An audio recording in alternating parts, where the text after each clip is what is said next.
Imagine a world where the American West was settled not from the Atlantic, but from the Pacific. A world where pagoda rooftops gleam against mist-covered redwood forests, where indigenous leaders and Chinese diplomats exchange silk and corn under amber skies. Long before Columbus set sail across the stormy Atlantic Ocean, the greatest maritime fleet in human history assembled off the Chinese coast.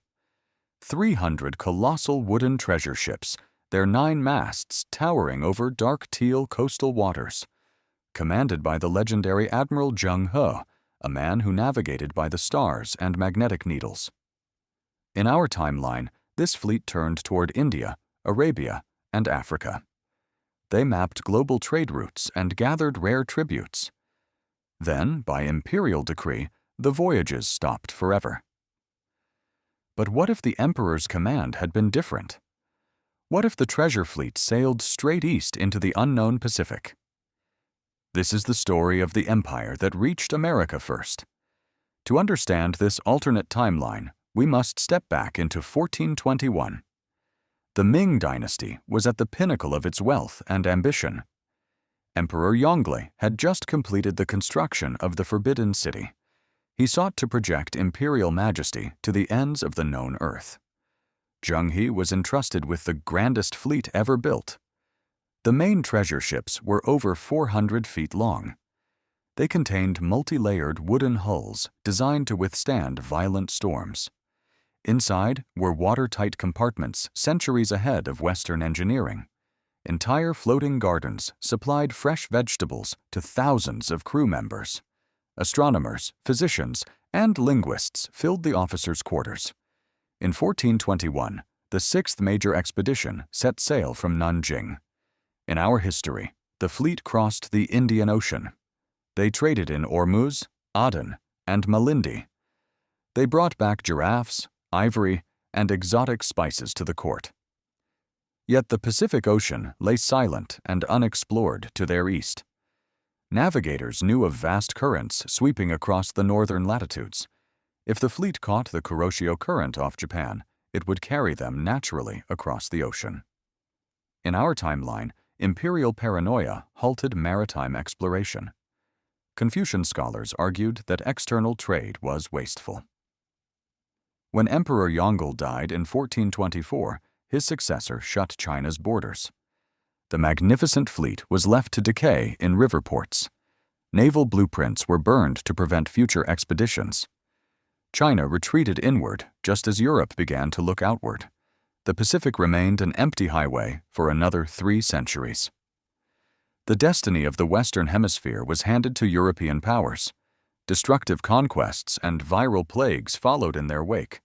A single decision in Beijing altered human history. Now, let us turn the key of time.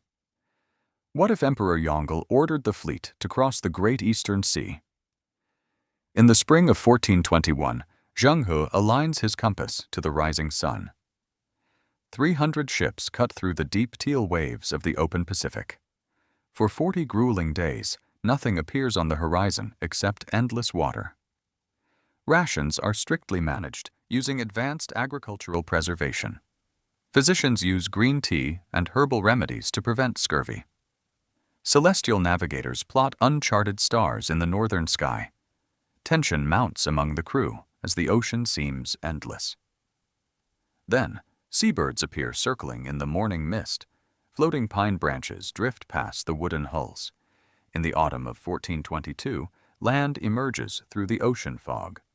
Giant coastal redwoods stand like sentinels along the Pacific shore.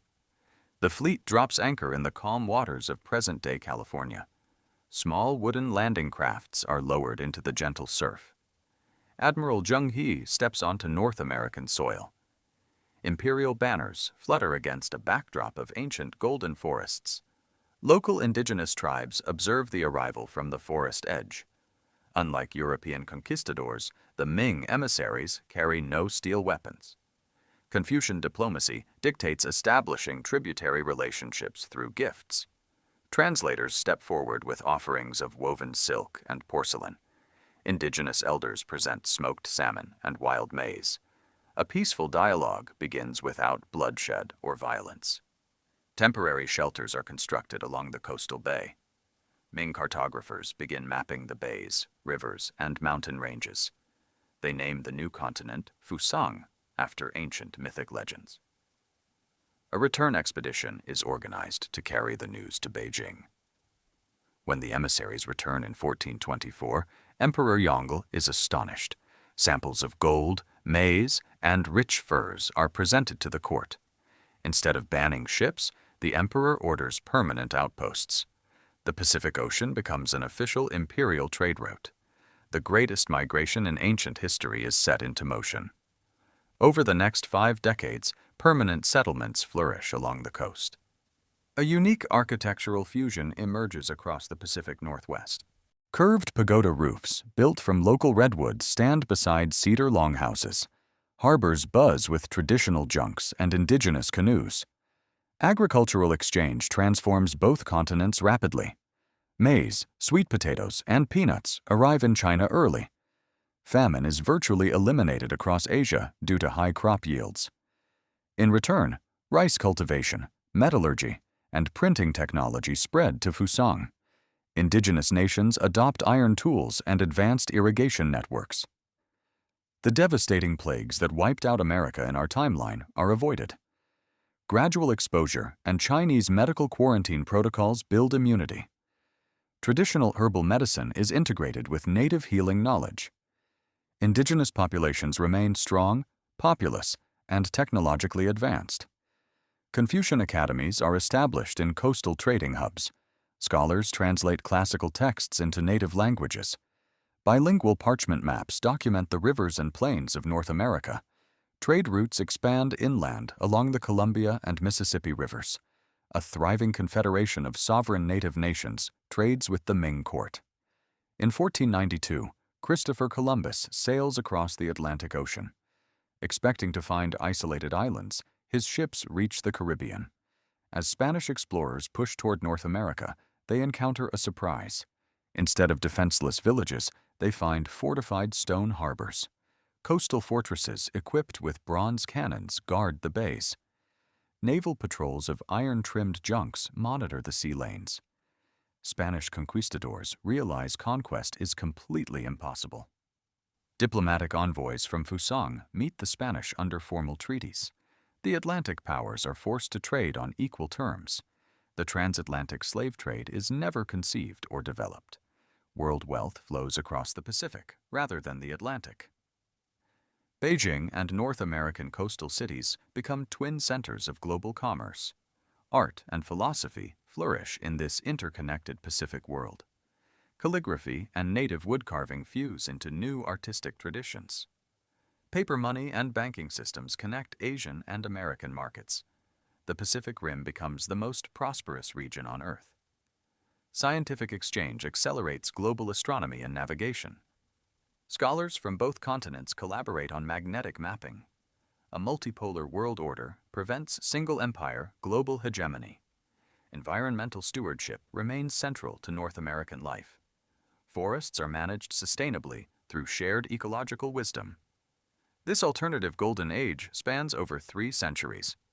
Yet we must ask, would this world truly be without conflict? Imperial expansion always carries its own heavy burdens.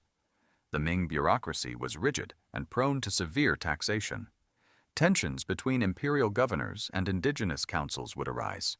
Disputes over land rights and resource extraction were inevitable. Chinese silver mining could have caused environmental degradation. Cultural assimilation pressures might have threatened traditional ways. Factional wars within China could spill over across the ocean. When dynastic shifts occurred, colonies were often abandoned. The distance across the Pacific remained a formidable barrier.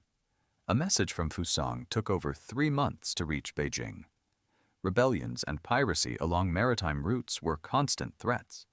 Trade monopolies could stifle local economic independence.